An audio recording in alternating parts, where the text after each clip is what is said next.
After having spent a few years now engaging with these actors, surveying over 600 of them, not once have I ever heard one of these bustineta or slum leaders saying, I planned on moving to the city, moving to a slum settlement because I was aspiring to become a slum leader. This is something that happens after the dust of squatting settles. When these communities are first emerging, informal authority very quickly is crystallized. Because they're everyday residents, they're deeply embedded in the social and political networks of the village, but they possess some interesting qualities that differentiate them from sort of your rank-and-file residents.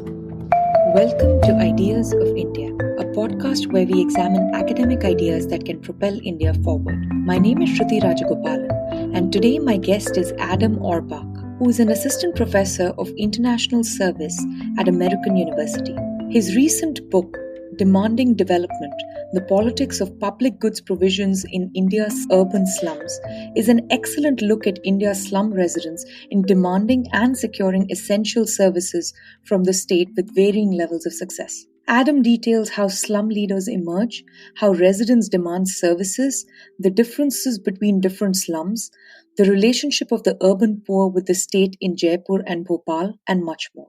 I had a chance to speak with Adam about Basti Netas or slum leaders, representation in higher levels of Indian politics, urban clientelism, the Bhopal gas tragedy, his intellectual influences, and much more. For a full transcript of this conversation, including helpful links of all the references mentioned, click the link in the show notes or visit discoursemagazine.com.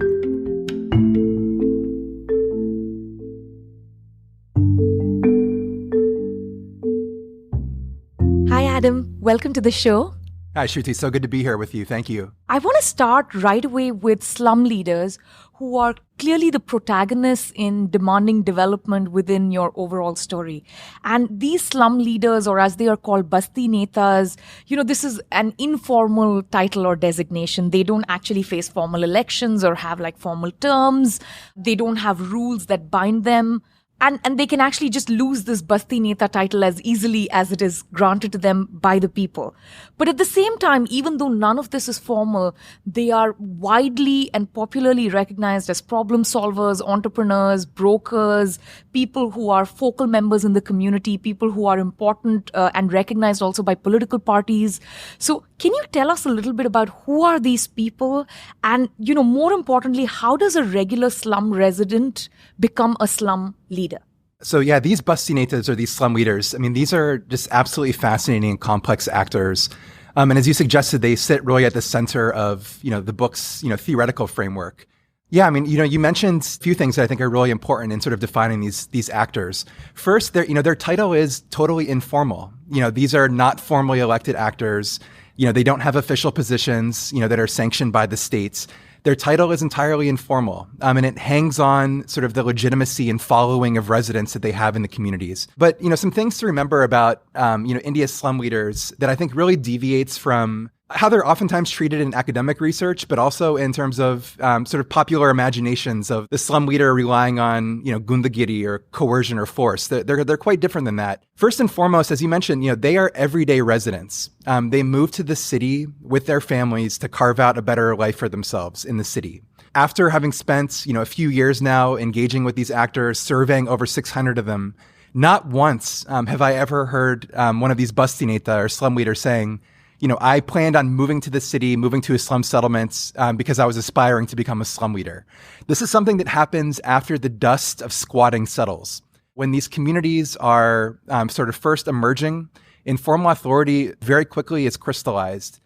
Because they're everyday residents, they're deeply embedded in the social and political networks of the village, but they possess some interesting qualities that differentiate them from sort of your rank and file residents. So first off, they tend to be better educated than your average residents. They're much more likely to be literate. The average slum resident in my survey sample is educated for about 5 years. They have 5 years of formal schooling. For slum leaders, it's much closer to 9 years of formal education. And this is so crucial because, doing netagiri, leadership activities in these communities really hinges on your ability to write petitions, to go to, this complex sort of ecosystem of government departments, meeting with officials, navigating the states. And so being, well educated is crucially important. They also tend to be more likely than your average resident to have modest jobs within the municipal government.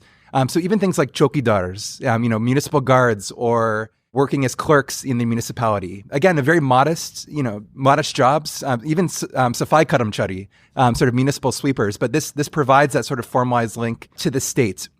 They also tend to be extremely charismatic and very bold. They don't think twice about sort of, going and meeting with an official and speaking up on behalf of residents. And that's such an important trait. In my survey of everyday residents in the communities, only 12% of ordinary residents believe that if I went by myself to an official, I would get their attention. And so, this sort of feelings of, I won't get an audience, just sort of further increases the importance of these sort of slum leaders. So people gravitate towards them because they sort of have these qualities. And informal authority is really cemented afterwards. What is the reward mechanism for these people, right? I can imagine that there is some element of status, right? Because they're recognized within the community. I can also imagine that some are, maybe they didn't start off as, political aspirants, but once they become a basti neta or, a leader, and they interact with the formal political machinery of the major political parties, they join the rank and file and then get these, positions. That might be one motivation. Is there much of a pecuniary benefit on either side? In some of your case studies, you talk about how some of these slum leaders made a lot of money because they gathered large crowds for an election rally or something like that. So one can clearly see, why people in slums might elect a problem solver. But why do these problem solvers expend so many of their resources within the slum? Yeah, that's such an important question. So if you're able to show a strong capacity for problem solving and you become a basti neta or a slum leader, this opens the door to getting lots of material benefits and social status. So on an everyday basis, if you're a slum leader in the settlements, and in sort of a widely acknowledged one, people in the community are coming to you literally on an everyday basis. And you can oftentimes, see this in the settlements. It would be at the chai stand or at the local pawn shop. The slum leader sort of sitting, people coming to him or her, asking, I need help to get a ration card. I need help to get a BPL card. I need an electricity connection. I need a water connection. I need a caste certificate. I need help getting my widow pension. All of these things that are oftentimes quite difficult to get, even if you're eligible for, that these slum leaders who very much act as intermediaries are in a position to get. But they charge for these activities. And, at first I was sort of curious, do people interpret this as sort of a form of bhrashtrachar, or corruption? But it sort of amazed me that, when you spend time with the slum leaders themselves, and who am I to argue with this? They say, if I have to go to the district collector's office for 5 hours in the afternoon and I'm providing this service, why shouldn't I be compensated for that? For really successful slum leaders that have a large following, they're getting these everyday rents, they're getting these everyday fees from residents. Because they're so popular during elections, which are of course much more episodic, they are given money explicitly by the party. And, as I mentioned, in some of the case studies in the book, this amount of money can oftentimes dwarf, months worth of income for some of their neighbors. So that's a significant sort of source of money. Once, they fall into this position of slum leader, many, but not all, are absorbed within political parties, and aspirations to climb up the party hierarchy. So to move from, of course, within Jaipur and Bhopal, we're talking about the Congress Party and the Bharatiya Janata Party, moving up from a booth level worker to, the ward and then the block and the district and the shehar. And, that comes with greater sort of political and social influence. Many of them aspire to someday get a ticket to fight in the municipal election on a party ticket. And in addition to that, a great deal of social prestige can come from being a slum leader as well. And one last thing that I'll mention in terms of why they do this, and I think this is important, to mention, when you spend a lot of time with them, they were living with their families. They also want paved roads to walk on. They also want a school for their children. They want drainage. They're living in the community and they face the exact same vulnerabilities as everyone else in the community. So many of them will also articulate this as a reason for why they do netagiri, or slum leadership. And yeah, that makes a lot of sense, to me. So yeah, these multifaceted reasons why you might want to do this. But as you mentioned, to be able to have access to all of these different types of benefits, you have to show that you can demonstrate efficacy in problem solving, or otherwise people will vote with their feet and they'll go to another resident who's aspiring or already a slum leader. And it's this sort of play of competition that I think is sort of so crucial in spurring these actors to actually do things for their community. The most interesting part of this is the competition. right? So the competition is really fierce in a way that it may not be when we think of electoral competition normally, because it is backed by a lot of political funding and it's also backed by major party platforms, right? But in the case of slums, because it's informal, there is constant competition, not just during the election. And anytime the residents feel that, someone is too big for their boots or is using a lot of coercion, like Prem in one of your case studies, right? They get ousted, and then someone who's more educated, I believe Jagdish, right? Someone who's more educated, more polished, represents people better, just, magically emerges as the new leader, and people just gravitate and make this person the new focal point. So can you tell us a little bit about the kind of competition that goes on? When I think of electoral competition, we think of along caste lines, linguistic lines and things. But in slums, these Basti Netas seem to transcend those sorts of, typical fractionalized lines, and the competition is much more fierce and along different margins. Everyday competition among slum leaders. As much of the political science literature would refer to them as brokers or intermediaries. One thing that I hope readers would take away from the book is very much this, that looking beyond electoral and party competition, during elections, to this intensive everyday competition among these actors within settlements for a following. Because again, everything with their title and what they get, it hinges on, their ability to maintain and expand their following. And, this really does manifest itself in many different ways, but on an everyday basis. So as I discuss in the book, sometimes competition within the slum settlements manifests as an informal election. And this is one of the things, I found most fascinating in some of my case studies, that perhaps because of experiences in the village, but now in the Kachi Basti, or the slum settlement in the city, they're in this really socially novel context. The average one of these communities is at most 35 or 40 years old. Most people in the settlements, have not interacted with one another for very long at all. So this is a new social and political environment in many different ways. And many communities find it to be sort of most fair in terms of choosing an adyaksh, or a president for their slum settlement, to hold an informal election. And as I outline in the case of Saraswati Basti in Jaipur, this included sort of informal handmade ballots. They invited the police to sort of oversee it. There was campaigning that went on. So it can be these sort of episodic moments of informal elections. It can also be sort of more deliberative community discussions, which was also very common. And it can also be the everyday decisions of individual residents over who am I going to go to seek help with a problem? Who will I follow if they ask me to go out to that rally or, go to that protest? So all of these things can create a very sort of fluid, dynamic between sort of residents and the slum leaders, and the distribution of support across slum leaders. And it's, these communities, like communities all over the world, in many ways are like a rumor mill. And it does not take long for it to travel that, a slum leader, failed to deliver on something, or they're transgressing on residents. There were several examples of, a slum leader, really kind of getting out of control, and using violence against residents. And, in some of the examples in my book, not only do they lose that status of being a slum leader, but, they're kicked out of their jati panchayat. They have their party position sort of removed. And so this everyday competition, again, it can take place in elections or these everyday decisions. It really fundamentally defines incentives to do things among the slum leaders themselves. And I think this is one of the major, also like surprising results coming out of your work and the book, is normally one associates ethnic diversity as a sort of disadvantage when it comes to solving collective action problems, providing public goods, problem solving at a social level. And what I find super interesting is that in Indian slums, you find that ethnic diversity is positively related to, this kind of problem solving. So, of course, one part of it is, the greater the ethnic diversity, the higher the density of the, Basti Netas who are affiliated to various parties and things like that. But also, what is really going on here? Is it because normally this happens in larger slums and it's not advantageous for anyone to narrowly appeal to their own jati or their own language or their own village?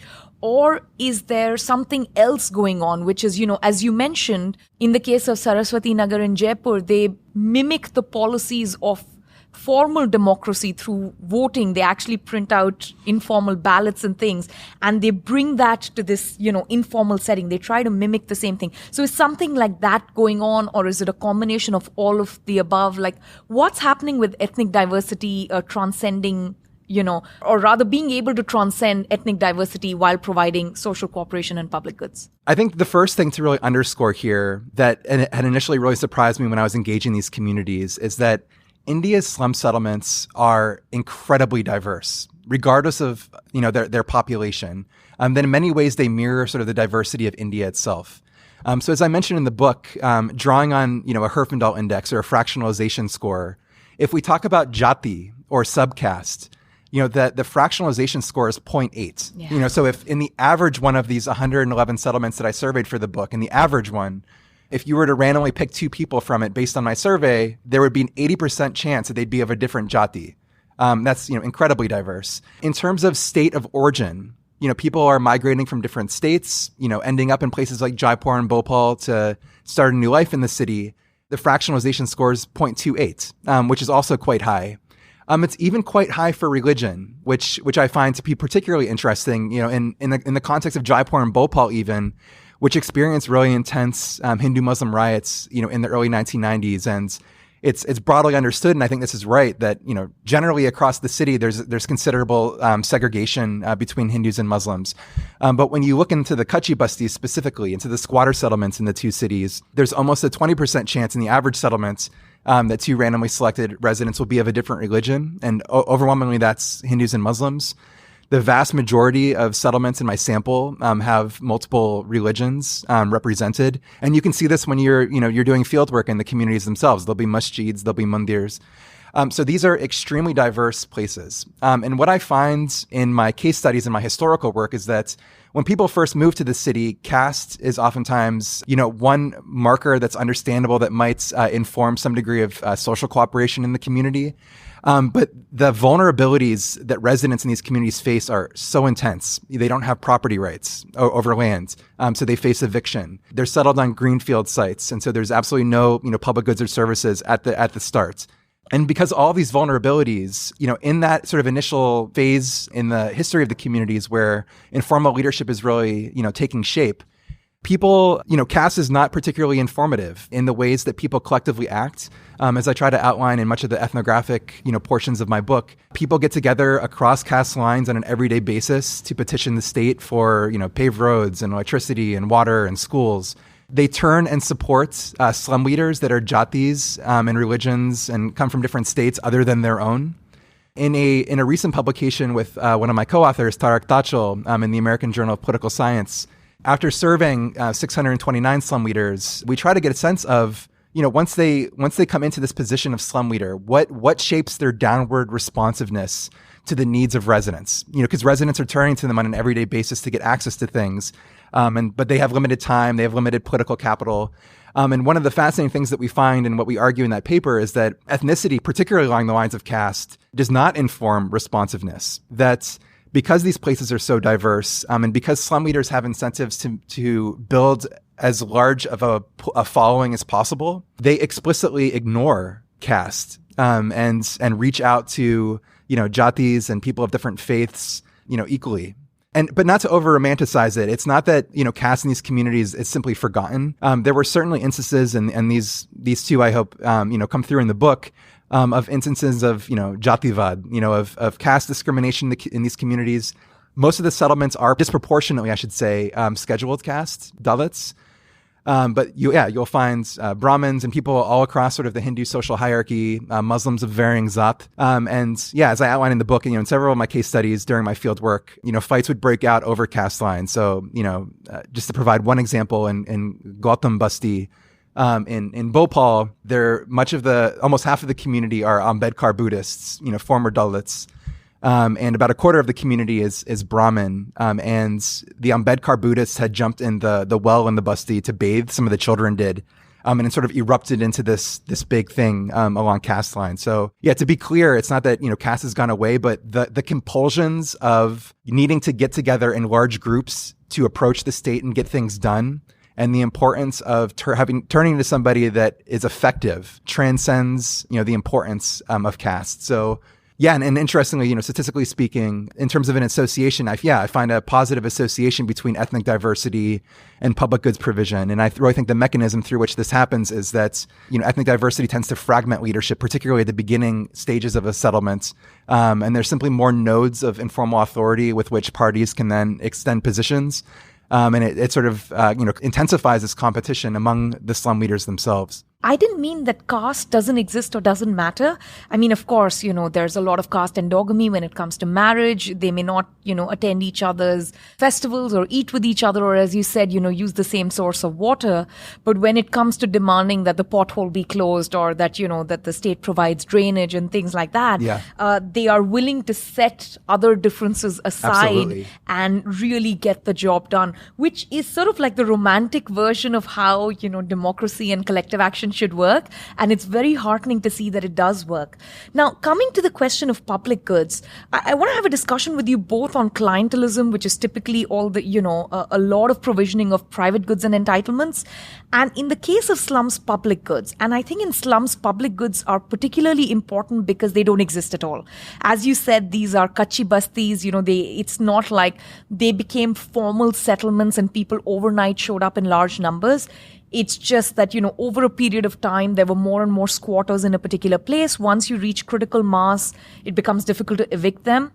And then politicians also see it to their advantage not to evict them. In fact, a lot of the political patronage is to prevent eviction in exchange for votes and, other kinds of support, right? So just establishing that. So it's very clear that slums have few to none, state provisioned public goods or all the municipal services that we normally think of.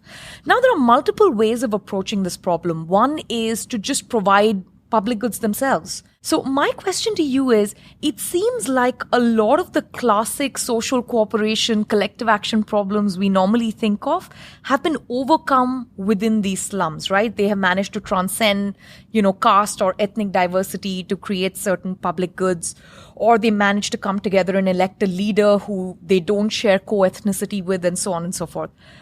Why don't we see a complete exit from the state? And, these people just say, what, we're going to privately provision or collectively provision non-state public goods. So I know it happens to us to some extent. You talk about, filling potholes and getting drains dug or getting drains covered and, even having like a small school or daycare for, the Basti students and children. So there is a little bit of that. But why don't we just see this complete exit? Is it because the property right and title is so vulnerable that they can't make investments? Is it because they're poor? Like, what is really going on there? Yeah, so I think, there's a lot of things, and that's a really fascinating question. To take the first part of the question on sort of clientelism more generally, there's a really interesting debate, within the field of people doing comparative politics, on politics in India of, is India actually a clientelistic polity? I actually sort of deliberately avoid the use of clientelism in the book as much as possible, perhaps to sort of circumvent that debate. But it's clear that, officials have a lot of discretion over who they respond to, what services they provide and when. It's clear that that's very politicized, that politicians oftentimes, get involved and, seek to exert their leverage over bureaucrats in a politicized way. It's clear that there's a lot of intermediation, and that the state is largely sort of dismissive towards the urban poor. And so this has a lot of the trappings of clientelism. But what it doesn't have is, and what I really did not find any evidence for, is a strong sort of contingent relationship that if I find out that you do not vote for me, you will not get A, B, or C. In part, that's, I think, says a lot about the secret ballot in India. Although it was clear to me in some interviews with MLAs in particular that they were quite clear at the voting booth level, sort of who was voting for who. But to get back to the point on sort of public goods, once you pave that road or, once you extend, that sewer line, it's not going to skip over an individual house that may or may not have voted for somebody. So it sort of goes to a small collective. But to get to the second point of your question, collective action in the settlements is largely sort of oriented towards the states. That residents see the state as the provider of most of the sort of core public goods and services, that there is some internal provisioning of things. And you mentioned some of them. Even things around like dispute resolution, informal governance, governing informal property rights within the communities. I mean, I think these can all be seen as, really important, local public goods. But when it comes to paving roads, to putting in sewer lines, water, people turn towards the states, in these communities. Clearly, if they have not experienced themselves within their ward, or probably even just it could be a half a kilometer away, there'll be another Kachi Basti that has got a paved road, that has got a new nali, drainage, that did get a community bathroom. And this is one of the main things I think that really animated my motivation to dive into this subject in the first place, sort of the incredible unevenness across these communities in their access to, very basic public goods and services. Yeah, I mean, a lot of the collective action really is sort of focused on the state. And that happens, if I understand, through two mechanisms, right? One is through protests, right? In some of the larger bastis where people are able to mobilize crowds better, there are protests. And the other is, through the official channels of, writing petitions and going and requesting it. And then making sure that you have a political connection who will call the municipal commissioner or the councillor who will come and make sure that the drain is repaired or the pothole is closed or something like that. How are those choices made? Because, both of them are used, and you do provide some evidence that in the larger bastis, there is more use of formal protests. But when are people exercising, protest versus, just going through formal channels? Yeah, that's a super interesting question to consider. I really think it has a lot to do with the intensity of the problem that they're facing, and how long they've gone without having any kind of responsiveness, and whether or not they have the capacity to engage in protest. It was clear that protests were happening in settlements that were better politically organized. They had these networks of party workers that could bring people out onto the street. But you would oftentimes see protests erupting, especially over eviction. When people were threatened with, having their houses bulldozed, which was a real threat, particularly in the areas of Jaipur, for instance, that are on forest department lands, where the forest department was getting quite active during my field work in trying to evict settlements on their land.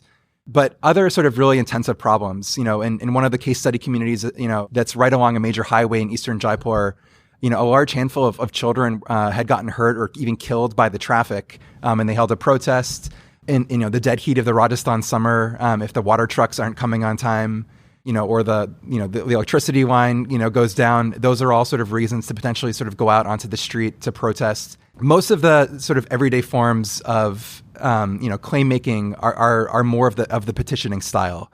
But interestingly, it's very common for the petition to be delivered by a group of residents because they want to demonstrate that they have lok shakti, they have people power. And so even, that performative aspect of here's 30 people, we're going to the local waterworks office, we're going to the Vidyut Bhawan, the electricity department. But, just remember, there's only 30 of us here now, but we're representing this larger basti.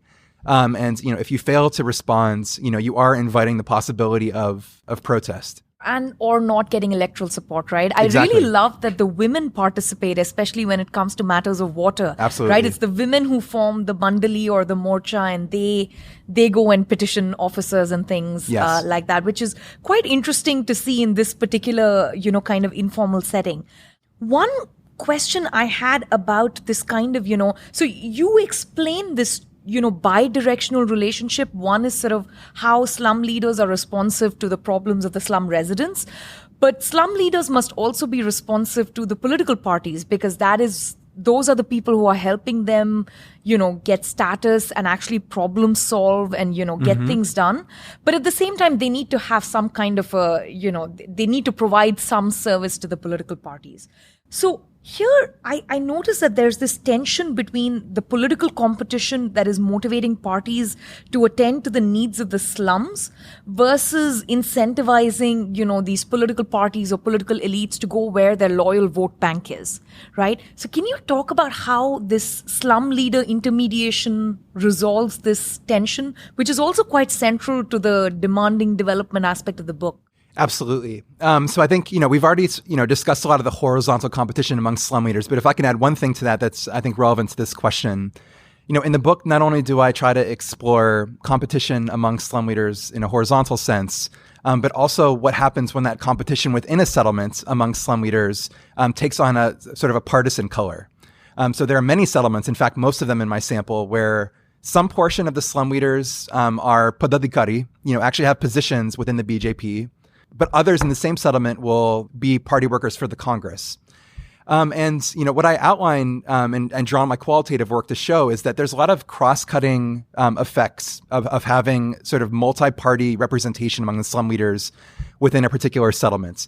In one sense, it intensifies competition in a way that can even further spur incentives to make sure that you're sort of performing for residents. That not only do you want to outperform that other slum leader because you don't want him or her to take your following, but now you also don't want them to sort of take that electoral support that's going to come along with that. But at the same time, in my fieldwork, I found lots of instances where, along party lines, even to the detriment of their shared neighborhood, party networks undermining the mobilizational efforts of the other party to make sure that they don't get popular. Sometimes this would be sort of through the rumor mill, like, oh, don't bother going out and protesting with them. This is just sort of, for politics. It's not going to help us get anything. And sometimes it actually manifests in violence, of stone pelting, the other sort of group. And in other elements with having multiple sort of parties represented among the slum leaders of a settlement is that, politicians in India cities, as I'm sure politicians are elsewhere, are obsessed with claiming credit for the things that they do. And you see this in an everyday way in the communities that, when this road is paved or this drain is put in many cases, they will literally put an iron sign in the ground. I have some pictures of this, saying, I, such and such, of the BJP party or Congress party delivered this on this date. Sometimes it will be sort of, plastered on, water tanks. So when there are networks within the community, political networks of different parties, this sort of disincentivizes, in many cases, politicians to extend things to that settlement because it muddies the water. There's going to be sort of competing networks there that are going to, seek to undermine, news spreading. You are the patron that really did this. And this is, of course, important in India's sort of multi-tiered democracy where, everyone in the city will have their own ward councillor and MLA and MP. Oftentimes, these are of different parties. The municipality will be of a certain party. So all of this is sort of happening. Another point I'd like to make on the competition front is that these are very competitive places electorally. Just under 40% of the survey respondents among everyday residents said that over the last several elections, they've been voting for different parties. And that's likely, I think, to be an underestimate because social desirability bias, you might think for many, might lead them to say, no, I'm a Pakka supporter of this or that party. But, votes are really up for grabs. This can also be seen and I think exemplified by among the slum leaders in my sample, particularly those that I surveyed with Tariq Tachel. About one-fifth of them, one-fifth of the Muslim slum leaders were BJP party workers. They had a position in the BJP. Around the same sort of percentage of everyday residents who were Muslim said that they supported the BJP. So clearly, at least in Jaipur and Bhopal, the idea of a Pakka vote bank, for one party, whether it be, for religious or caste reasons or otherwise, that's quite a rare thing. Most of the communities are electorally split and their support is sort of going back and forth over electoral periods. And so, this is potentially, why, in the statistical results, I don't find a lot of explanatory power with the intensity of, elections at different levels, because, there are so many moving parts across these levels. And, whether you're Congress or a BJP worker, because of this three-tiered setting, you usually have at least one outlet of someone to go to. The counselor will be of your party, or maybe it's only going to be the MLA. What I find really interesting is, those of us who live in like the first world advantage, right? We're not worried about all the basic public goods like, is there a toilet in my home or is the garbage picked up and things like that. In some sense, there's almost a luxury element, right? We have the luxury of indulging our political and ethnic preferences. And to me, when I read the case studies and this kind of fierce competition, it seemed to me that the people who've come to this basti, they don't have the luxury of indulging their caste, religious, linguistic preferences. They just they're living in such a vulnerable environment, which is shifting so quickly on a daily basis that they just need to get things done. And they're willing to go wherever that might be. Yeah, I think that's exactly right. And, I tried to unpack in the book, why have these communities become so diverse? And I think that you exactly just hit on it, that, when a low income migrant moves into, a city like Jaipur and Bhopal, across these two cities, there's over 600 kachi bastis. But it's not as though people are going to be shopping around and sort of saying, well, I sort of like this one better. This has more of my jati than this one. They're overwhelmingly driven by, it's oftentimes just knowing an individual in that one settlement who can help them sort of get set up with a house, and can help them find a job in India's, enormous informal, economy in the city. And, oftentimes they have no idea who the other people living in the settlement are. And the focus of my book on squatter settlements, these settlements are, along riverbeds, they're along mountainsides, they're along railroad tracks. These are scarce pieces of land. And, when people find, an area to set up, their jugi, they'll do so. And I think, part of the scarcity of land, and the fact that people don't have the luxury of shopping around to form sort of, homogenous ethnic enclaves produces this incredible diversity that I try to document in the book. I want to talk a little bit about how these slums come about, right? And you have some great historical detail that you've uncovered through your ethnographic work. So, it's quite clear that they don't appear overnight. It's not like there's this big migration movement and, people come from a village and they just settle in this, informal basti and then they carry on. So how do these places come about? Why does a particular piece of land next to aside from the location advantage near a big city, why does it become a basti, right? Like, what are the characteristics of that? And how much time does it take from the first set of squatters to it becoming somewhat, systematized in that it's quite clear that now the politicians are going to stop any kind of eviction process? In fact, when the forest department or the Supreme Court or the high courts try and send these eviction notices, it's the politicians who completely get in the way and they stop it. So what is the timeline of those sorts of things?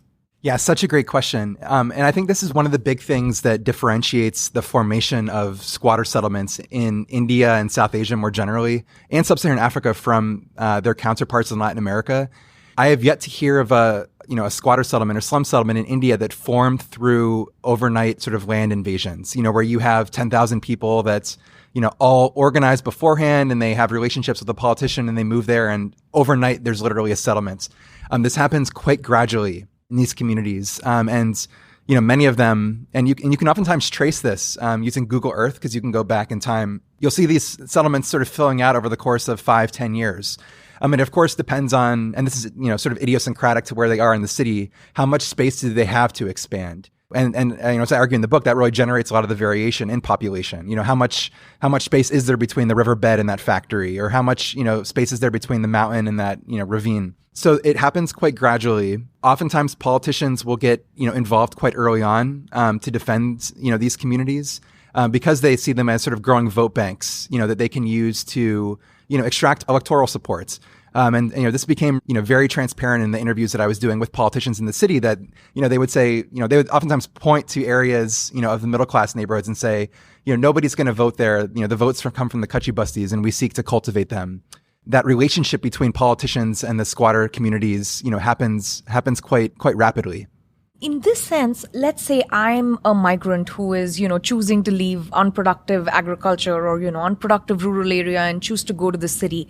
How does a new entrant actually come and join the settlement? Like, are there rents? Is there a broker involved? I know that, in the Juggi Jhopri colonies in Delhi, which is the ones I'm more familiar with, there's a very clear system of, a new entrant needs to come and pay a fair bit of money to be allowed access into the basti and then, get all the protections that come therewith. So how does it work in, Jaipur and Bhopal, especially in some of the smaller bastis? Yeah, it was interesting tracing that. And, analytically, one of the fascinating things about these communities, again, is that they're only 30 or 40 years old. So in many cases, the people who initially moved there and were the initial squatters are still living there. They're just sort of the older generation within the communities. And most of the squatter settlements in Jaipur and Bhopal really emerged in the 70s and 80s.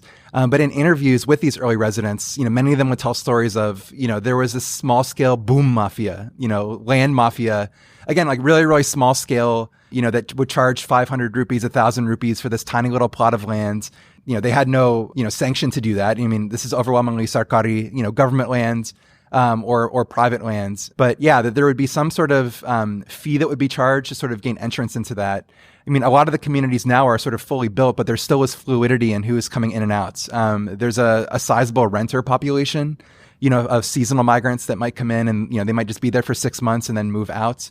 So yeah, interacting with, the slum leaders, these sort of informal, land brokers, I think is, quite common, at least in Jaipur and Bhopal, in tracing this, back to the early experiences of migrants in the early 70s and 80s, which really was sort of the heyday of the formation of these settlements, at least in Jaipur and Bhopal.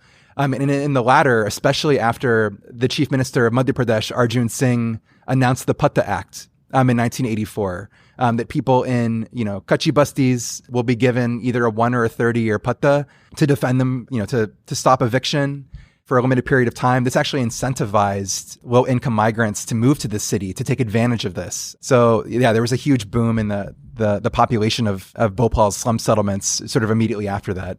So within these slums, especially given some of the seasonal nature and the renters, we've already talked so much about, the voice and the loyalty element of, engagement through political intermediaries. Do you see much exit? That is, people exiting one slum and going to another slum where they know that there is a paved road? Because as you point out, there is a lot of variation in the public goods provisioning between slums.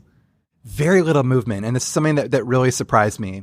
I mean, I most closely followed this with the slum leaders themselves to be able to respond to questions that is there some sort of endogeneity between where the slum leaders sort of situate themselves and the levels of public goods. But as some of my colleagues down at Duke University, Anirudh Krishna and Eric Wibbles and Emily Rains, document in a lot of their work. In many cases, people are in using their terms stuck in slums. They typically will stay in the communities. The average resident in my sample had lived in the community for about 25 years. People tend to stay there. And it amazes me, many of the residents, might have, some of the residents have engineering degrees, law degrees, college degrees, but, they're in the Kachi Basti still. So yeah, very little movement from the Kachi Basti to sort of more middle-class neighborhoods, and very little movement among the settlements themselves in terms of shopping around. This place has higher levels of public goods. I'm going to move there. In part, I'm assuming that that's because of the sort of the dense social ties that people create within the settlement that we know from, of course, development economics, that people turn to these sort of networks to help smooth their income, to overcome, income shocks, which the urban poor are very vulnerable to. So to leave the settlement, especially one that you've been in for years, and to sort of uproot yourself, removes that for you. And this actually is why some of the eviction and resettlement, policies around, okay, we're going to evict this Zopurpati or Kachi Basti or Jugi Jopuri, and we're going to set you up in an apartment building sort of on the outskirts of town. One of the reasons why, people are so loath to participate in that is because it absolutely tears apart the social fabric of the community, that's so important to, their livelihoods. One is, of course, the social fabric and also the distance, right? Absolutely. I mean, the entire reason some of these form near or right in the center of these cities on public lands is the proximity, because the people in these bastis, they're not aliens, right? I mean, they're the people who work as domestic help or work as chowkidars, as you mentioned, safai karamcharis, right? In some cases, it's literally the guy who's manning the ATM at the mall is actually living in one of these, bastis or juggis or jhopris. So one thing I'm genuinely surprised by is as there is upward economic mobility, there isn't much upward geographical mobility. Is it because the housing supply in these cities is so fixed and so inelastic because of bad housing regulation? Is it the social ties? Is it that there might be upward mobility, but they don't have the credit networks to actually be able to move to the next stage, which is far more expensive and needs a lot more financial stability? What is going on there?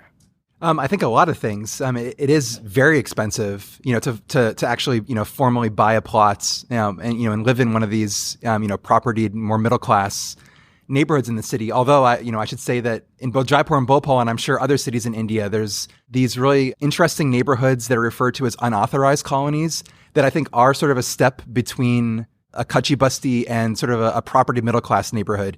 And actually, a lot of the urbanization in these two cities, especially in the periphery, is in these unauthorized colonies where they're not approved by the development authority. And they oftentimes don't have those sort of property rights in the same way that the people in the Kachi Bastis don't have property rights. But they tend to be higher income. The neighborhoods are planned There'll be pucca houses with cars parked out front, but oftentimes they won't have paved roads and sort of cars. And so I think, that might be some sort of, step up in the ladder. But yeah, it's very expensive, housing shortages. And so what you'll see over time is that, even if people are staying in the community, in the book, I try to show some of these old black and white pictures of some of the settlements where it's totally kutcha housing.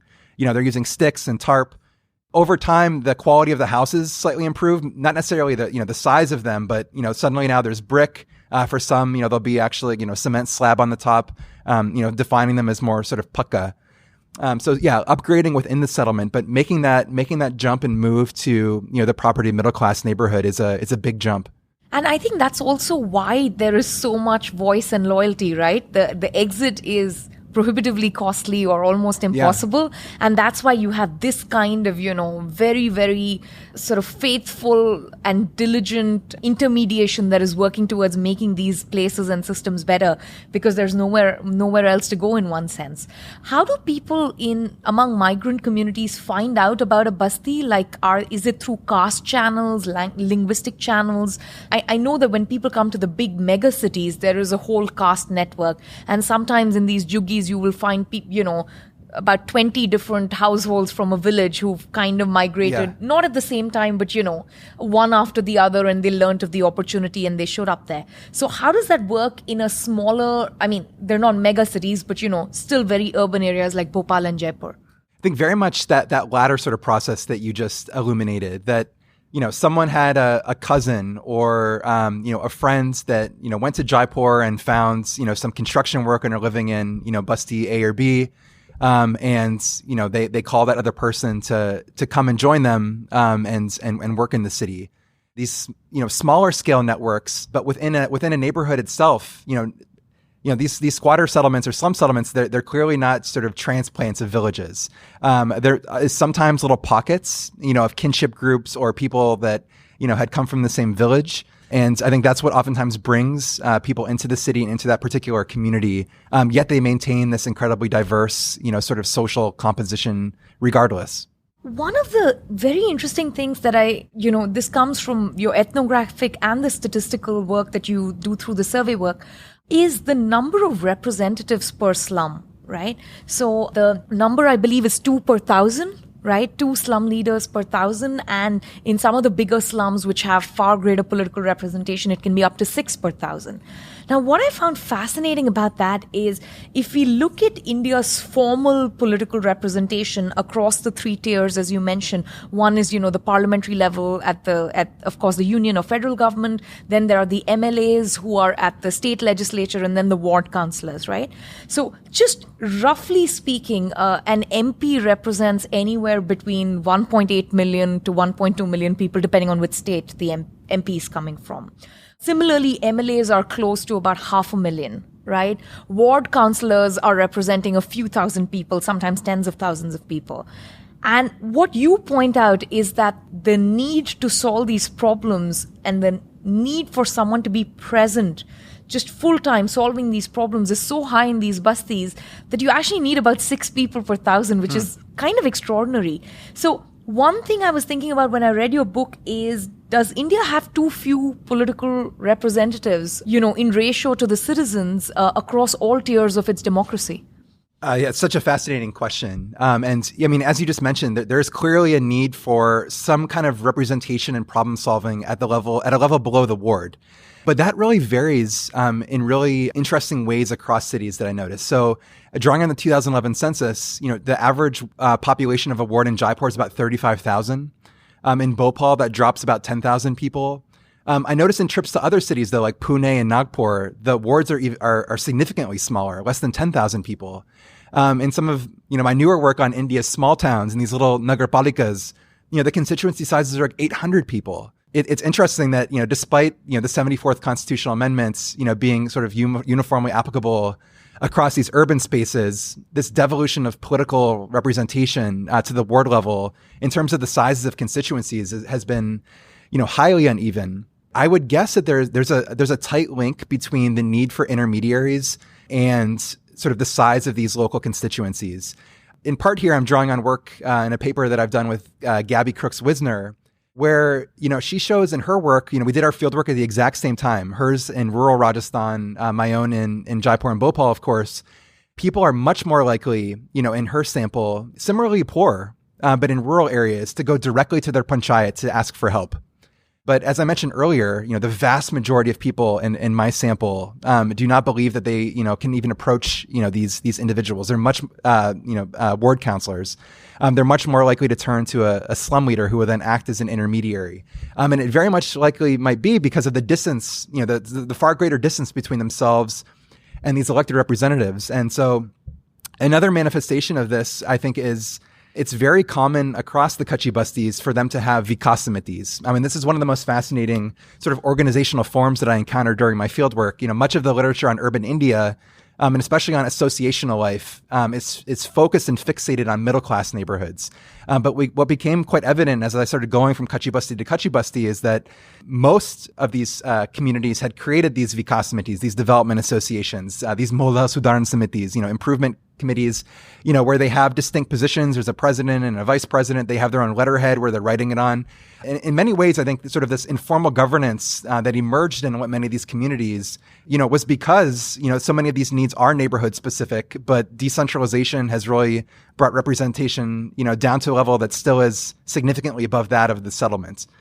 So yeah, fascinating question to sort of consider, what the appropriate level of representation is. And yeah, and clearly, some of this, political activity and these informal leaders that I document in the book, are a consequence of, an insufficiency of representation at the ward level. Another thing which comes out from this, especially the bottom-up process that you describe, is that despite the 73rd and the 74th Amendment in India, which, created the local level of government, 73rd for Panchayati Raj institutions in villages, the 74th for, urban local bodies in urban areas, one thing that didn't quite work out as well is the fiscal federalism element, right? So India is always been, remarkably centripetal in terms of its, fiscal resources, even at the union, at the state level. And now we see the same pattern emerging between the state and the local government level, where most states are not willing to devolve funds, right? And most of the local governments, both PRIs and urban local bodies, don't have the capacity yet to raise their own revenues. So there is definitely this major resource constraint. What I find very interesting emerging from the bottom-up processes, the bottom-up political demands that you describe in your ethnographic work is, were these ward councillors actually equipped with the resources, with the money, with the ability to raise revenue? They might actually deliver on a lot of these public goods because the people are demanding them and they are willing to vote you out, or they're willing to shame you, they're willing to replace you in a matter of weeks or months. So what do you think needs to be fixed? Is it just the fiscal federalism, or is there other things going on in the formal setting which just doesn't, help mimic this kind of slum intermediation? Yeah, this is really, really important question. And, going back to, a book written by James Manner on decentralization through the 74th Constitutional Amendment, clearly, there's been political decentralization. There are elections every 5 years. There's municipal councilors, there's mayors. There's been administrative deconcentration. There are commissioners and bureaucrats operating alongside these locally elected representatives. But fiscal devolution, that's really where, this has fallen short. And as you mentioned, municipalities like Jaipur and Bhopal, and certainly, these smaller nagarpalikas that I just mentioned, are overwhelmingly dependent on state and central fiscal transfers to do anything. Even with that, in many of these cities, the development authority, the Vikas Pradhikaran, just dwarfs the municipality in terms of the resources and technical expertise that they have at their disposal. So, in some ways, it's a self-fulfilling prophecy that, these, the Nagar Nigam, the municipality, can't do these things. It's because, they're not being infused with the resources and, staff to be able to carry it out. And yeah, it's an interesting thought experiment to think of, a world in which, municipalities are drawing on own source revenue and they're taxing, local taxation is absolutely abysmal. But, I think that reflects in part, this negative feedback loop between, expectations of what the state's going to deliver. Why should I pay taxes then? There's a new sort of growing vibrant literature in comparative politics. In fact, my colleague at American University, Adrian Labat, is working on a lot of this in the context of Lagos, Nigeria. How can you sort of incentivize citizens to, want to pay, these sort of local taxes when there aren't expectations that this is going to come back in the form of something like a public good? Actually, and drawing on another one of my colleagues, Malini Ranganathan, that still said, she has this really fascinating piece called, it's on citizenship and sort of paying user fees. And I think something that she hits on in this article, I think, is something that really resonated with a lot of my field work, that a lot of people in these communities, they want to actually pay user fees. They would prefer formalization and the security that comes with that. I mean, people cling to all types of different papers to dig in their heels, in these communities. It could be a water bill or an electricity bill or, your voter ID card. But I think, many people in communities themselves would welcome that. It really goes back to this, fundamental thing around lack of formal property rights over the land. Where the utilities and in many cases, the built space of these communities makes it quite difficult to extend these services in the first place. But I do think that there would be a demand there to pay user fees, and even with some of these sort of local taxes and fees, if the local state can demonstrate that this is going to come back to you in some kind of public good. So there's that circularity there, and that's that feedback loop. That's a very difficult thing to break.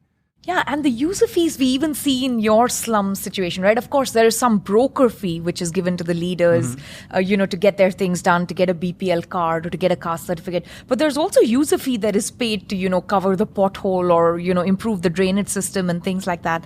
One question I had was, why doesn't a young, say, enterprising MLA recognize that there's this huge basti with a massive vote bank and say, we're gonna regularize or formalize this land? Like, what is getting in the way of that? Is it the 3-tier system?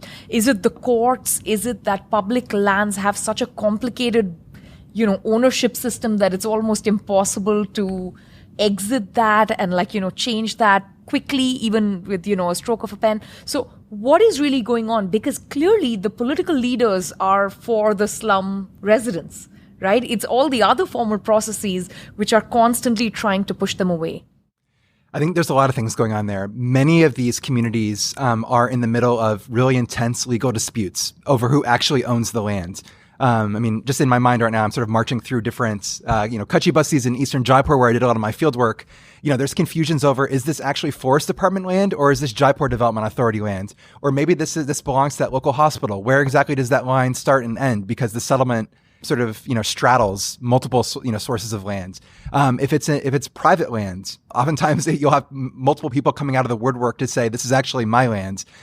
So these things when they get stuck in the courts, they drag on for a very long time. As you know, interestingly, having spent, a lot of time with the ward councilors and the MLAs, it sort of surprised me how sort of frank they were in saying that, look, we'll give, piped water, we'll give sewers, we'll give electricity.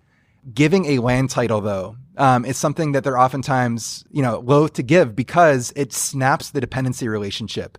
If we give them property rights, they're going to end up like those middle-class people, and sort of not vote.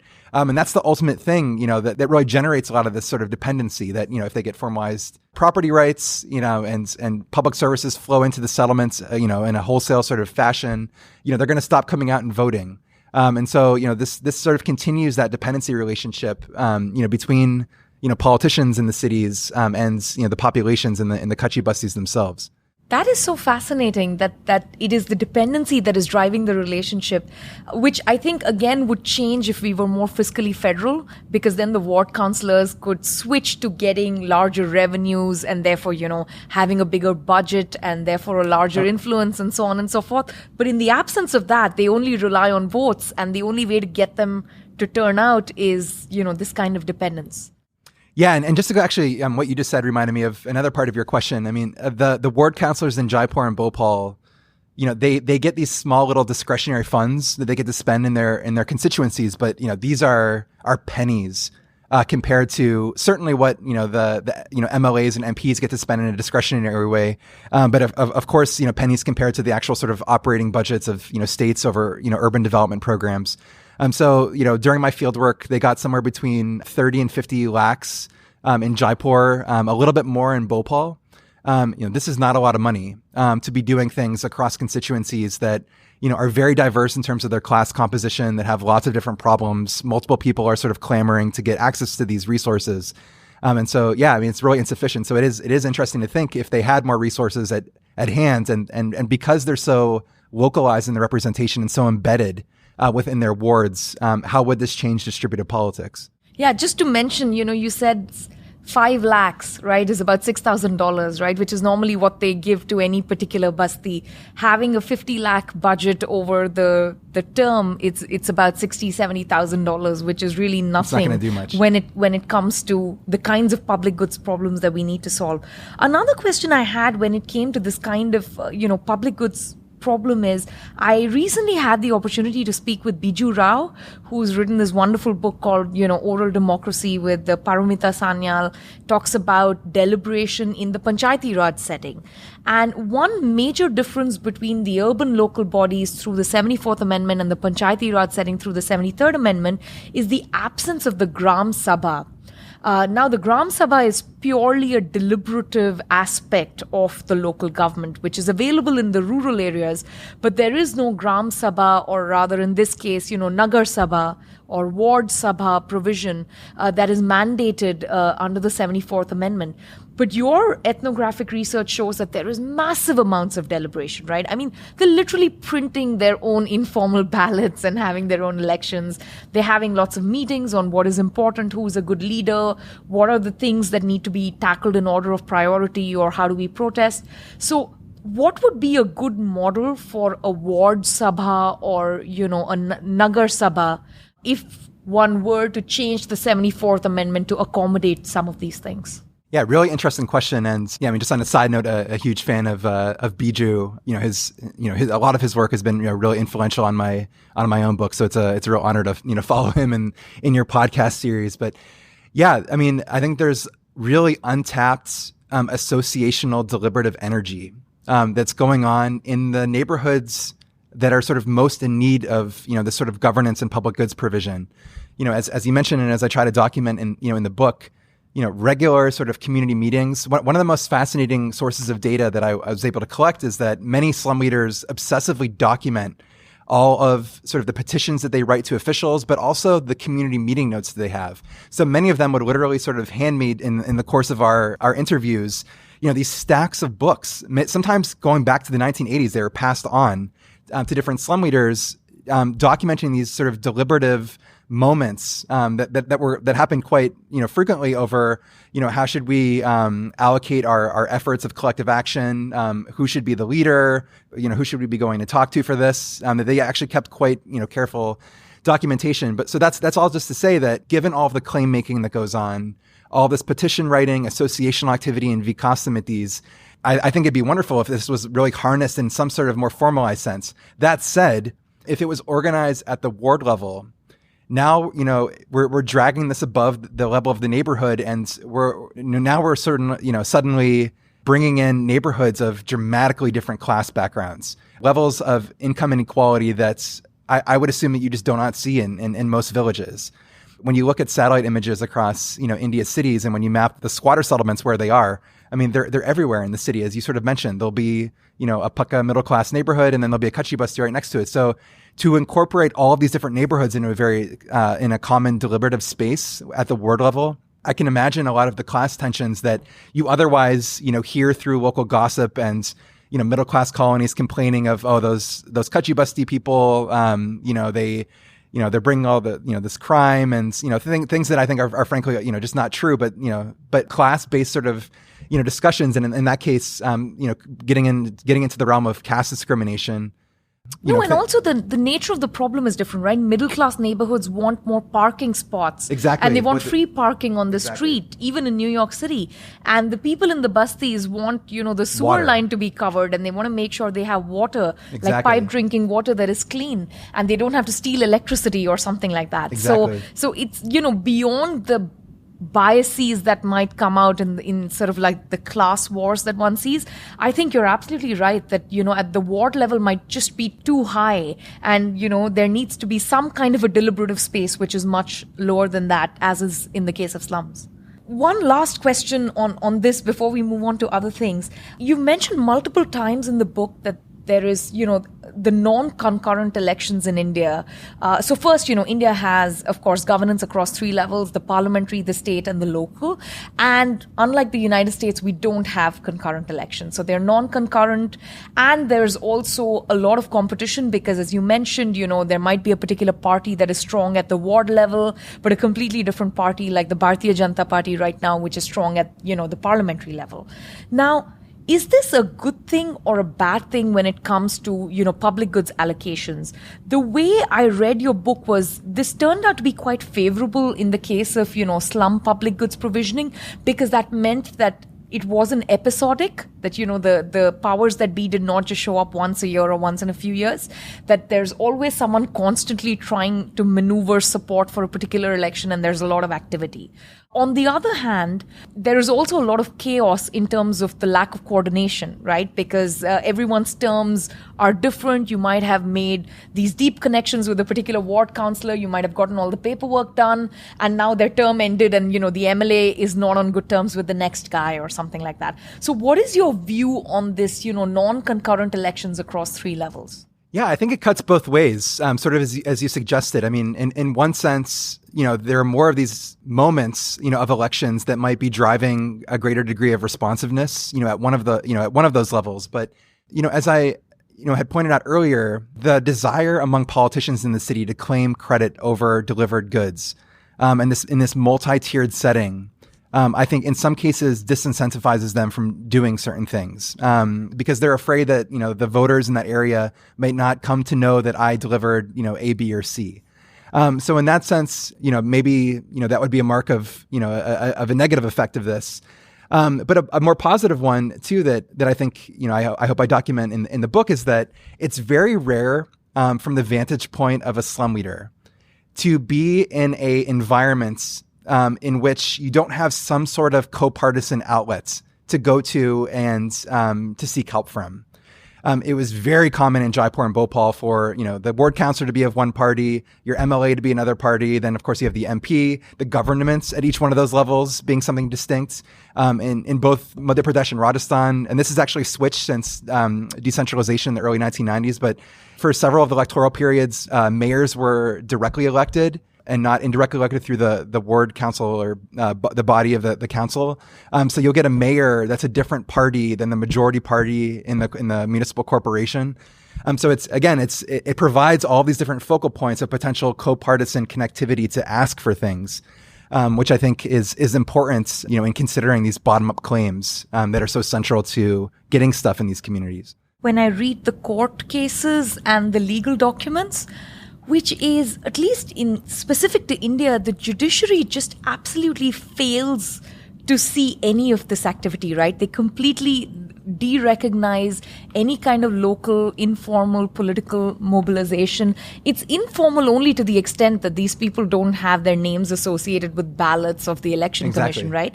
But they're not informal in the sense that, people are participating. They are the chosen leader. And this lack of recognition by the, sort of like, it used to be the colonial state that failed to recognize tribal groups and that failed to recognize community groups. And now the Indian state is just the extension of that, right? They just want like this formal paperwork to be overwhelmingly large in terms of being recognized, and anything that comes bottom up in the community just seems to be like this, we can completely ignore this. And you see the division between the politicians and the bureaucracy on this, right? The IAS cadres and the judiciary are on one side, and they are really like the state. And when you see the politicians, they are far more sympathetic because they understand the benefits of this kind of mobilization. Yeah, I think it's extremely accurate. I mean, government officials are certainly the targets of a lot of the claims of the slum dwellers themselves. But it's telling that the residents of the communities and the leaders will oftentimes, first turn to the politician to put pressure on the bureaucrat to do certain things that, they see the politicians as, more accessible and sort of more in their sort of worlds, of political society, that need to be tapped into to get, the machinery of the states, in its bureaucratic manifestation to actually, deliver on things. Adam, I wanted to switch a little bit and ask you some questions about your intellectual journey. So, first, like, what is it that led you to become a professor of political science? Oh, geez. I think that's very intimately connected to why I ended up focusing on politics in India.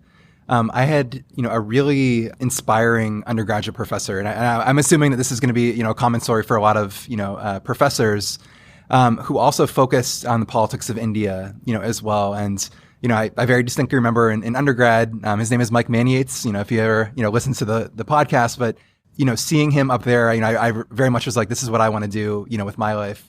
And then I studied abroad in India in college. And I think, not only that class, but, if I really go far back, growing up in central New Jersey that has sort of a large, diaspora, population, it must have been about a quarter of my middle school and high school were Indian Americans. And a lot of my friends growing up, going to their houses, interacting with them.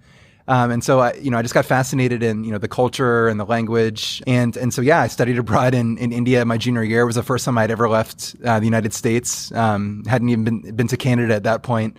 And just absolutely, fell in love with learning Hindi, exploring India. I just found it endlessly fascinating. Of course now, developed a lot of, deep enduring friendships there and people that I love to continue to go back. Jaipur has really, been in some ways like a second home since that first trip way back in 2003. I think I am fascinated in politics and society, and I love reading and writing, and being a professor seemed like the best way to do all of those things and keep going back to India. And a lot of my students routinely talk about how doing field work in India is really difficult because of the language or because of the conditions. It's hard to do it if you don't have family in India or if you're not of Indian origin and, you have this support system. What I find fascinating about your work is that you've actually spent months and years in India. You've learned the language. You probably speak a lot of the local dialect and colloquialisms better than I do. So how does that work? It's a very high fixed cost upfront for a scholar to sort of invest in. So how did you navigate that journey, once you did have an interest in India? Well, I think part of it is, I did my doctoral work at the University of Wisconsin-Madison, and the political science department there. One of the many reasons why I loved it and was so lucky to, have the committee that I did and to be in that department is they still really encourage intensive, sustained field work, which is something that I think is sadly being less and less valued, at least in my discipline. So there was very much you're going to go out, for a year or more, and do your field work. And that really dovetailed nicely with what I want to do. I mean, there's, probably a reason why I self-selected into that kind of, department in the first place, that, it's such a privilege, to be in India, interacting with, everyone from, everyday residents, up to politicians. I was told this was going to happen, but, in writing the acknowledgments of the book, it really is just like, it's a humbling and, emotional to sort of reflect on, the hundreds of people that, gave you time and that you sat down and had chai with and namkeen and, over the course of several years. I mean, it's just such an incredible privilege. But I also think I was lucky to have, mentors, particularly in grad school, and have my own sort of scholarly, aspirations, in reading, work by people like Anirudh Krishna and Biju Rao and Lily Sai, other people who, really do this intensive qualitative work. And that really, underpins, their theories and, the work that they do that's even quantitative. The foundation of it is this sort of deep qualitative engagement. And that's something that I wanted to do. And that's something that I hope I continue to do. A lot of the things that you discuss are counterintuitive, right? In terms of, how informality is not so informal, or how they overcome ethnic diversity, or how they just switch leaders so quickly. I mean, these are things which are very hard to quantify, and the ethnographic work is so robust in this case. I was having a chat with Biju Rao, as I mentioned, and we were talking about how even now in economics, the ethnographic work is supposed to support the quantitative work, right? That's the main show, and the ethnographic stuff is the cameo, right?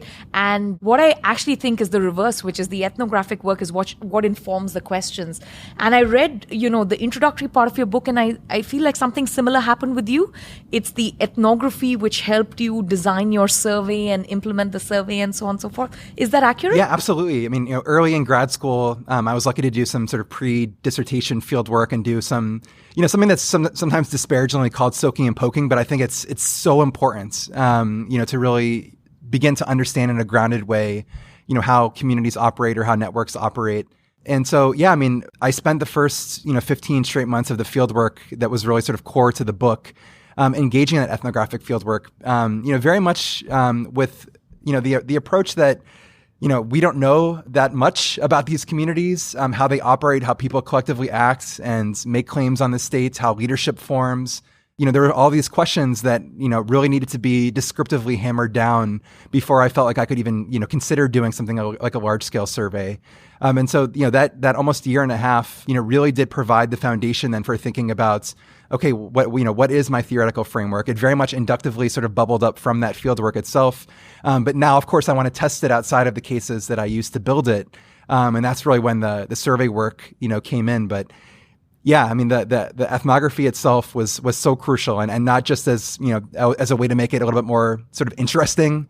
It really, I think, is the heart, of the book and the project. How much of a difference do you see between Jaipur and Bhopal, right? Do you feel like you're two different people there? So on the face of it, of course, there's cities, which are 2 and 3 million people. The pace of urbanization is very similar. They were both old monarchies. They have a big Hindu-Muslim, population. They've been ruled by both Hindu and Muslim rulers. So there are a lot of these, on paper similarities, but people in Jaipur and Bhopalis consider themselves to be of completely different culture, different dialect, different colloquialism. Do you feel like you had to be two different people there while you were doing your ethnographic work, or, you found a lot of similarity and it just felt at home? Yeah, it's such a fascinating question. So in Jaipur, I feel a little bit more home in Jaipur. I've spent much more time there. That's where I studied abroad. That's where the American Institute of Indian Studies Hindi language program is that I did.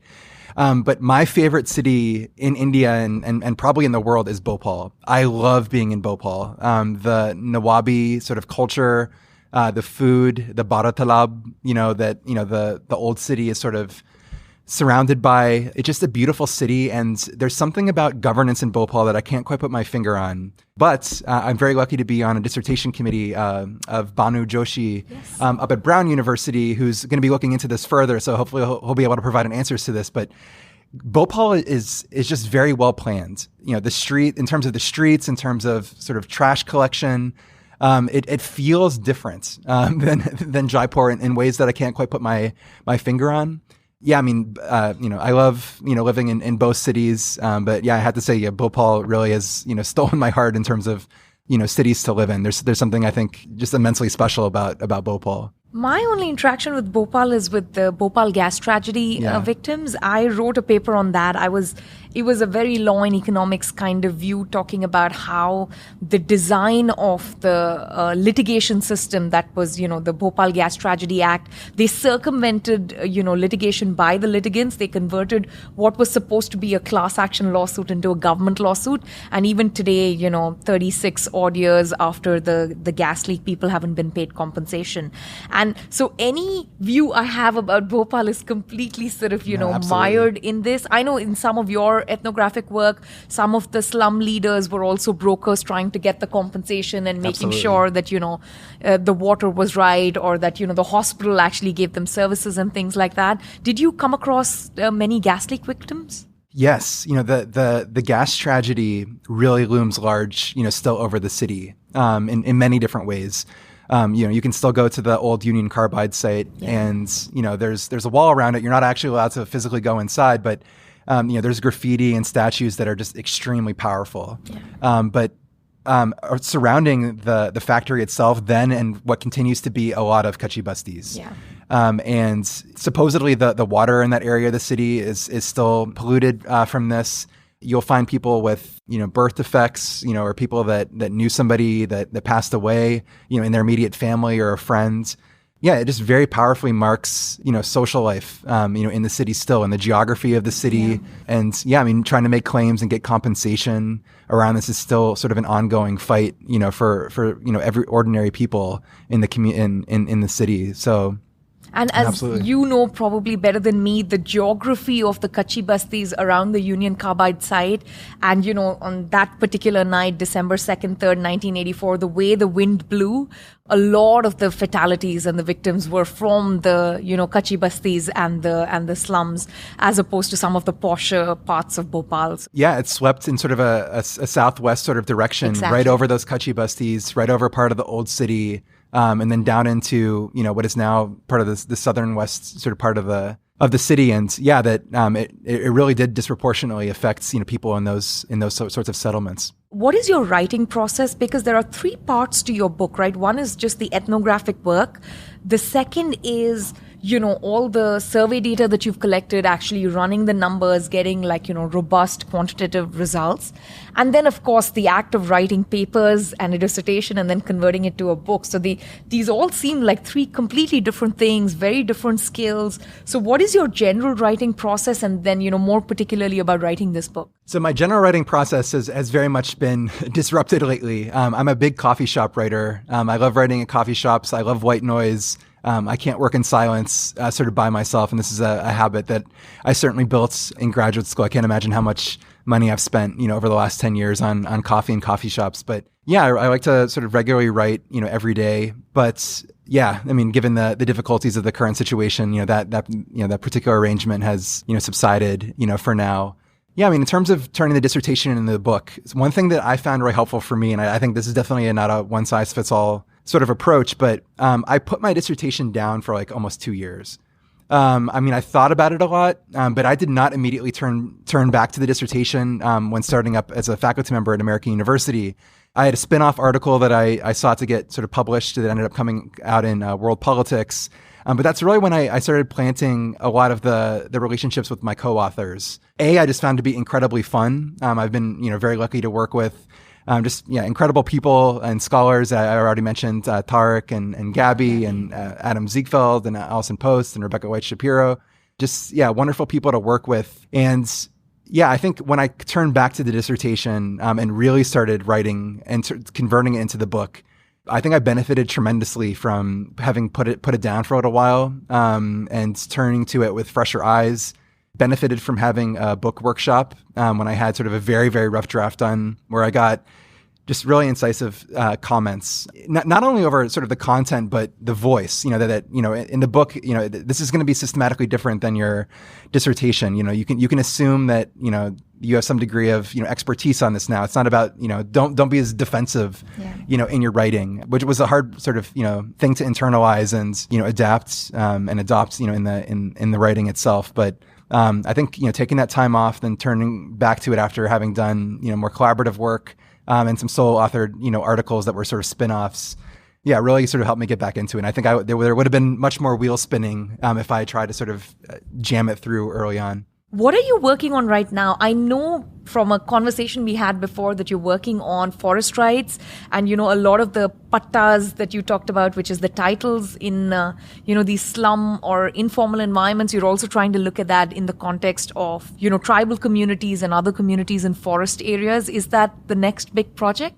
Yeah, so there's 2 very new projects that I'm really excited about, both of which are at a very sort of nascent stage. So I probably can't talk about them at great depth, largely because I haven't been able to do a lot of the field work that I want to do for them. But certainly one of them is on the Forest Rights Act of 2006. Having spent a lot of time with the Forest Department in Jaipur and Bhopal, because many of the Kachi Bastis are on Forest Department land. And in Bhopal, there's a lot of Adivasi, in particular Gond Adivasi residents of many of the Kachi Bastis. This Forest Rights Act thing kept coming up in conversations, even though I was squarely sort of, within this city context. After more deeply reading into it and the sort of really rich historical literature on imperial forestry, the really sort of fascinating multidisciplinary literature on joint forest management, there seems to be, a gap in the literature on really understanding something that's much more contemporary, which is first, why has there been so much variation across space in people being able to actually get these land titles in administrative forest areas? When you look across India's states, when you look across districts, blocks, villages, there's quite a bit of unevenness in the ability of people within the forest areas, many of which are Adivasi, but many are not Adivasi. And that sort of affects, how easy this process is. But, there's a lot of variation in that I think it needs to be explained. many people in these forest areas were essentially rendered encroachers, in, the 1870s, 1880s. And, the access to a sort of a land title for their household, or this can also be claimed at the community level, at the village level. This is fundamental change in formal property rights. And, when you speak to people, who are from these villages, and remember, I was speaking mostly to migrants to the city, but, they see the forest department as a very predatory thing, even down to the local beat officer.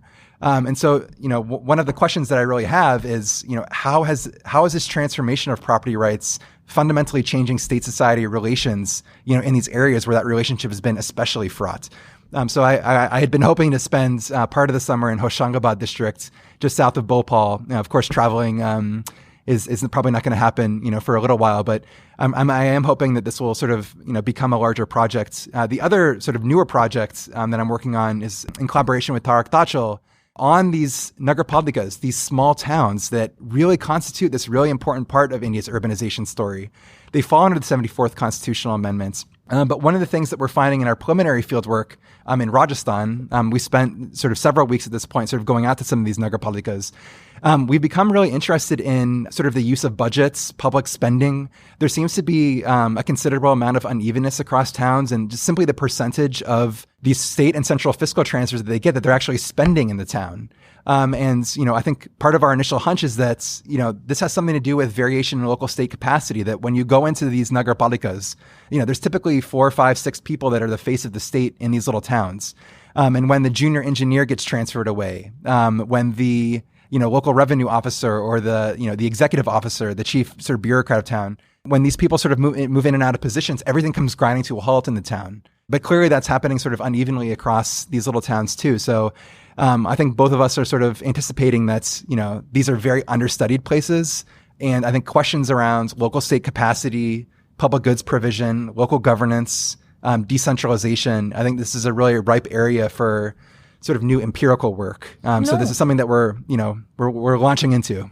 What are you reading right now? I mean, both in terms of these two projects and also maybe for pleasure.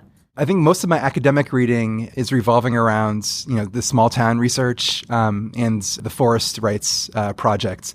In particular, a lot of that rich, historical literature on imperial forestry. I'm just really enjoying reading through that, including some of Ram Guha's, older work on this subject. In terms of pleasure reading, I don't get as much time for that as I would like. I mean, a lot of the non-academic reading I'm doing is reading books to my 2.5-year-old. So I'm well versed on the current sort of cool books for that. But I did have a chance to recently finish The Gods of the Upper Air by Charles King, and just found it to be absolutely fascinating. These early figures like Franz Boas and Margaret Mead and Ruth Benedict.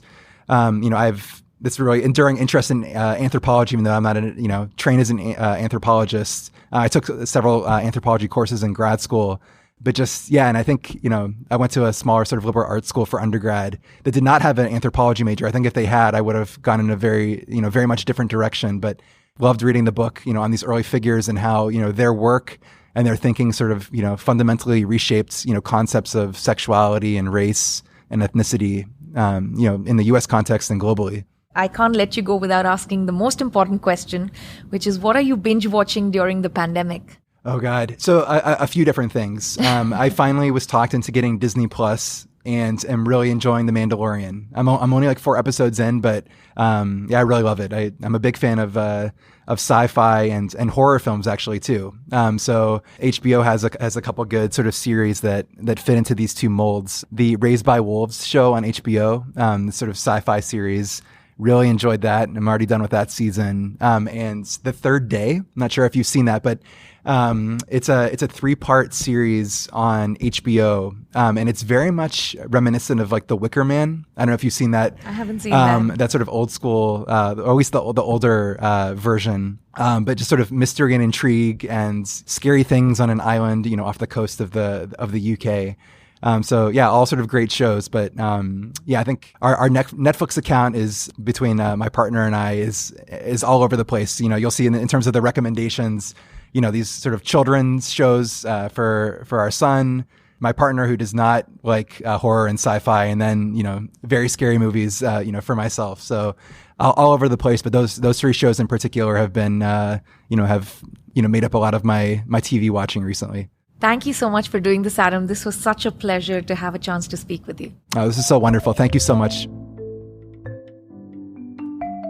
Thanks for listening to Ideas of India. If you enjoy this podcast, please help us grow by sharing with like-minded friends. You can connect with me on Twitter at @SRajagopalan. And our next 2 episodes are special episodes featuring a number of young doctoral and postdoctoral scholars working on a range of important questions in India. You will hear the strategic reasons for temple desecrations in medieval India, or a new way to look at the role that moneylenders play in India, the impact of competitive exams for government jobs on the labor market, or how to formulate better urban economic policy, especially in the light of the COVID pandemic, the perceptions about populist female politicians in Indian states, and why welfare transfers might actually lead to more political engagement in Indian cities. For this and more, tune in to our next 2 special episodes featuring job market candidates working on Indian political economy.